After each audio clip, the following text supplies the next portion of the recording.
సింగపూర్లో రేవంత్ పర్యటన, విదేశాంగ శాఖ మంత్రితో సమావేశం. సింగపూర్లో ఐటీఈని సందర్శించిన బృందము, ఐటీఈతో స్కిల్ యూనివర్సిటీ ఎంఓయు. అయితే ఇక్కడ మీకు ఒక అంశం చెప్పాలి. సీఎం సింగపూర్ పోయింది దేనికోసము? పెట్టుబడులు తెస్తందుక, పెట్టుబడులు పెడుతందుక? ఈ చర్చ బాగా నడుస్తూ ఉంది. పెట్టుబడులు తెస్తందుక, పెట్టుబడులు పెడుతందుక? ఎందుకంటే చంద్రబాబు నాయుడు మొదటిసారి సీఎం అయినప్పుడు ఆంధ్రప్రదేశ్కి, ఉమ్మడి రాష్ట్రంలో కాదు, ప్రత్యేక ఆంధ్రప్రదేశ్కి తొలిసారి సీఎం అయినప్పుడు నాకు తెలిసి ఒక 10ల సంఖ్యలో పోయిండు ఆయన ఆడికి.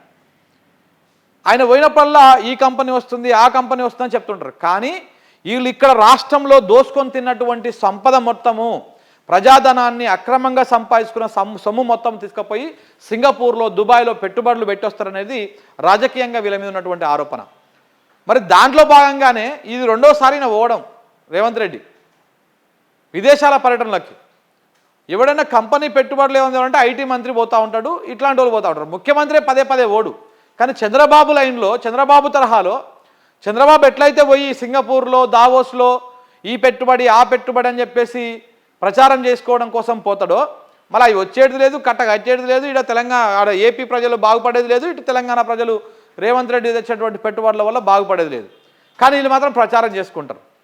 సో అట్లనే సింగపూర్కు వీళ్ళు పోతున్నటువంటి ఇది దేనికోసము? అక్కడ ఉన్నటువంటి పెట్టుబడులు తీసుకొస్తందుక? వీళ్ళు సంపాదించుకున్న మన కొండలరెడ్డి, తిరుపతి రెడ్డి, జగాల్ రెడ్డి, ఈ ముఠా మొత్తం సంపాదించి పెట్టేటువంటి మూటను తీసుకుపోయి సింగపూర్లో పెట్టొస్తందుక?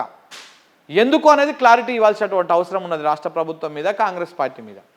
ఇప్పటికే ఆరోపణలు వస్తూ ఉన్నాయి, సోషల్ మీడియాలో వార్తలు వస్తూ ఉన్నాయి. ఈడ సంపాదించుకున్న వేల కోట్ల రూపాయలు తీసుకుపోయి అక్కడ పెట్టడానికే పోతున్నారు అనేది. చూడాలి మరి ఏం జరుగుతుంది అనేది, దేనికోసం పోతున్నారు అనేది.